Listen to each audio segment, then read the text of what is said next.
Where does self-confidence come from? And this is the best advice I can give you on that. Not neglecting, first of all, the small daily disciplines. Self-confidence really comes from feeling good about yourself. And one of the best ways to feel good about yourself is at the end of the day to know that you poured it on. You did your best. If you conducted a meeting, you did the best you could. If you made a phone call, it was the best phone call you could possibly make. If you wrote a letter, it wasn't a casual letter, it was your best letter. At the end of those kind of days, when you feel good about yourself, self-confidence starts to rise. You know that if you can have this kind of a good day, you can have another one the next day, and those days become the weeks become the months, and the month becomes a powerful year. What's up, dreamers? Welcome to another episode of Helpful Dreams. This is where we discuss and analyze the most life-changing concepts of all time from all of the best mentors of all time. And today we're going to be diving into the topic of self-confidence and how we can better raise our self-confidence.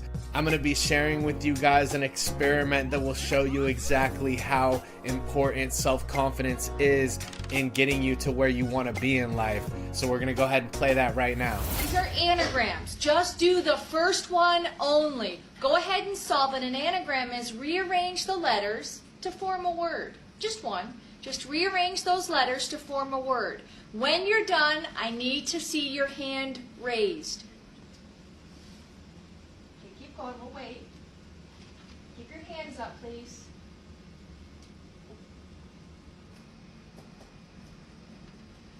Just do number one. Don't go on. Don't go on.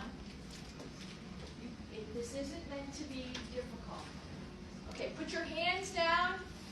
Let's just go to number two. Don't even worry about number one. Go to number two. Solve that one. Again, when you're done, I want to see your hands up. Everybody's hands down.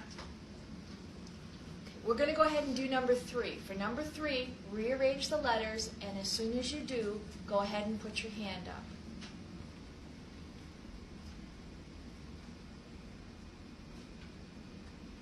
Here's what you need to know. You were both given two different lists. This side of the room was given these three words. And left side of the room, here you go. They were given bat. What would the word be? The second one, they were given lemon. Brian, the word? Melon. They were easy. The trick here was both of you were given the third word, which was the same. The third word was cinerama, which was American. Your first two words on this side of my classroom were not solvable. They were impossible tasks. I'm sorry. I know, but here's what we did this for. I was able to induce something called learned helplessness in the left side of the room very easily within about 5 minutes. I want you to think about what happened to you, this left side of the room, when you saw the right side of the room raising their hands because they already had the task done. What happened to you during that time? Jory? I felt stupid.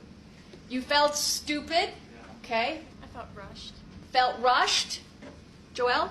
I was even more confused. You were even more confused because they all got it and you were still struggling. Chelsea? Frustrated. Frustrated. What happened by the time you got to the third word? Because I'm here to tell you, this side of the room is not significantly more intelligent than this side of the room. That was a random assignment. So what happened to show the differences? Why did you have more of a difficult time with the third word, which was the exact same word? Brian? My confidence was shot. What you experienced was a term called learned helplessness. How many have heard of the term before? Let me see your hands. Learned helplessness is often used in the academic literature to mean what? Jory? Basically, they fail once or can't do something one time, and then they apply that to everything in the future. I love watching this experiment because it shows us exactly how powerful self-confidence and our belief in ourselves is in guiding us to success and giving us the momentum that we need to be successful. In this experiment, the people who got the answers that were unsolvable were comparing themselves to the other half of the class who seemed to be getting the answers right every time. The students who doubted themselves in the beginning also carried that doubt into the third question, which was the same as the other half of the class, but it made it more difficult for these students to get it done because they were doubting themselves and they already felt like so behind compared to the other class that it affected their ability to actually get the answers done. I love this experiment because it shows us how when we compare ourselves to people who are farther ahead, we might begin to develop self-doubt in ourselves, which can sabotage our chances of success. The first step to getting out of this rut and building our self-confidence is to stop comparing ourselves to others. This is especially hard to do in today's society when we have access to social media and we get constant glimpses into the lives of others. We must realize that the things that we see on social media and the qualities that we see in others are not necessarily the full truth. The truth is that everybody runs at their own pace. Everyone has their own strengths and has their own weaknesses. And where you may see only the strengths in another person, you're neglecting the fact that they also have weaknesses. We must fall back and cherish our strengths and truly believe in ourselves and our abilities to find the right answers for our own lives. Another big step that we can take in building our self-confidence is to surround ourselves with others that build us up rather than tear us down. It's common, especially when you're trying to do something for yourself and live your own dreams and your own truth, that you're going to come against pushback because it'll make people around you feel uncomfortable. We have to learn to push through that because people's words carry weight, and the things that they tell us can have an effect on if we really see our dreams through or not. Deep down, you know what is right for you. If you stay true to yourself, it's important to stand behind that, stay on path, and continue down your road to your dream. Another great step towards building self-confidence is beginning to take care of your body. And it can be the smallest things, such as going on a walk per day, or like we've talked about before, eating the apple a day. These things are small, but doing something that is healthy for yourself is constantly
affirming that you are taking care of yourself and you're someone who has the ability to do those things and take those steps.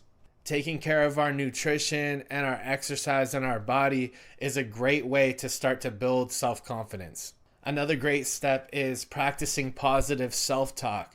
Anytime you catch yourself talking negative about yourself, try and reroute that to a positive affirmation that can replace your negative thoughts. For a lot of people, our self-talk was implanted into our minds from the times we were young by the people who were around us and who raised us. It's possible that we have remnants of that negative self-talk that was imprinted into our subconscious at a young age, and we need to break the pattern and replace those negative thoughts with positive. A great way to do this is affirmations in the beginning of the day or at the end of the day to try and imprint into our subconscious a new pattern. Another great step towards building self-confidence is putting yourself in a position where you can do what you're good at and you can play life to your strengths rather than your weaknesses.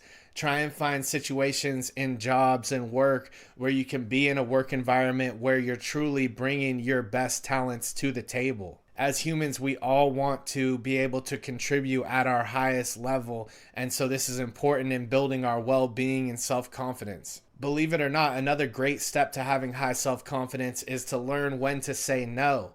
You don't want to be a yes person that says yes to everything. And I struggle with this in the beginning of business for sure, as well as a lot of people do when they're just trying to take any project on or do anything they can to build their reputation. But what you learn is that you can't commit to everything. And when you commit to everything at once, then you fall short at several different things because you can't spread yourself so thin.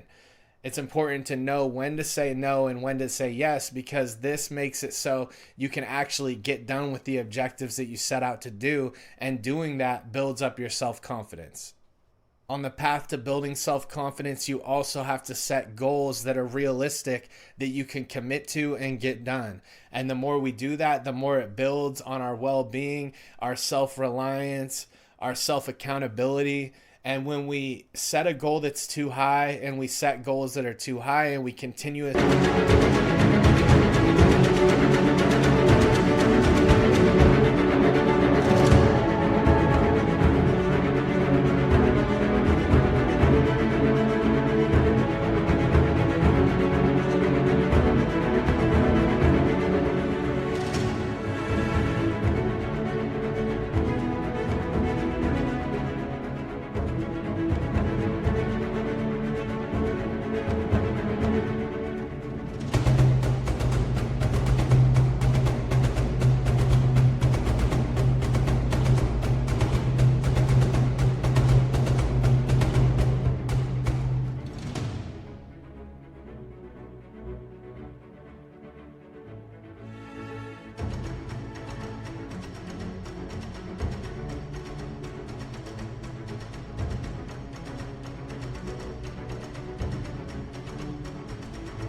miss the mark, we're eroding our self-confidence. So it's important to break it down into smaller steps where we know that we can commit and really get it done. And that's what makes the difference. This concludes our time for today. I just wanted to put this together for anybody out there who's feeling beat down and maybe they don't have the right people around them and they don't know how to go about starting the process of building their confidence. And this is a great way to start. Thank you guys so much for stopping by. Subscribe if you like this bite-sized wisdom. I appreciate you guys, and I'll see you on the next one. Self-confidence comes from the lack of neglect. If you will not neglect to do the small daily disciplines, that's where self-confidence comes from. At the end of the day, when you've really poured it on and you've done all the stuff, self-confidence grows. That self-confidence affects your health, it affects your future, it affects your psyche. So this is true. One of the great powers is self-confidence. Self-confidence means willingness to do whatever it takes to achieve. Some people say, well, I'll do it for a little while and see what happens. I'll try a couple of things. If that doesn't work, I'm out of here. And all of us know that kind of person doesn't have much of a future. But if you're willing to do whatever it takes, if I have to learn a couple of things, I will learn those things. If I got to learn 5 or 6 things, I'll learn all 6. If I have to take an extra class, I'll take an extra class. If I've got to read the books, I'll read the books. If I have to consult with people who know more than I know, I will do the necessary consulting. Whatever it takes, I will do. That starts to develop unbelievable self-confidence. Self-confidence also comes from the ability to rise above your circumstances, to rise above what happens, the petty little things, the discouraging things that would sink everyone else's ship except yours, that would cause someone else to quit early in the day, but you keep going. That kind of willingness to overcome all circumstances, whether it's the little challenges or the big challenges. If you're willing to do that, I promise you, this kind of power will work for you, and in you, the variable, it'll make a difference.